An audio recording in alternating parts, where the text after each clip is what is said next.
Our son is 22 years old. When he was 3 years old, he decided he was old enough to drive. One Sunday morning, I was in the backyard digging a hole for our 15-year-old cat, whose funeral would occur shortly. My wife was in the bathroom.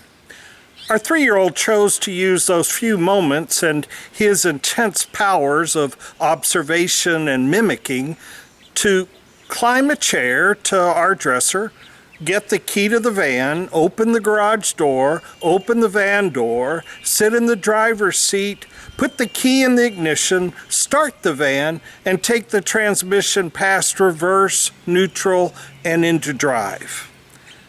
The van was one model year ahead of having the safety feature needing pressure on the brake before you can shift gears. From the backyard, I heard a crash from the garage. I ran to discover the van had moved forward to crush a metal shelf in half against the wall, with its contents spilling all over the van and the floor. I then saw the van was running, my son was in the front seat, and the doors were locked with the key inside. How does one remove the anger, shock, fear, concern, and retribution that are on one's face and in one's voice in order to calmly convince a 3-year-old to open a locked van running in the garage?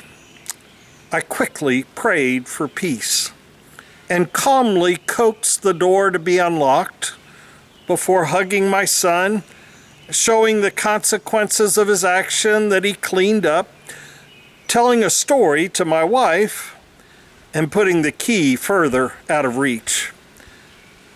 Preacher kids' stories spread quickly in a church. The next morning, a parent of 3 and 5-year-olds called me to ask if our son could pick up her girls on his way to Sunday school. Life can change so quickly. Wondering what ifs is normal. In this case, the what ifs were worse than the reality.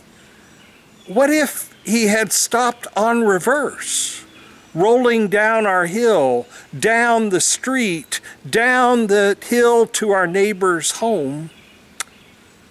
What experiences have you had that quickly changed your perspective? What has been worse than you imagined? What has worked out better than you had hoped? And where is God in your life lessons?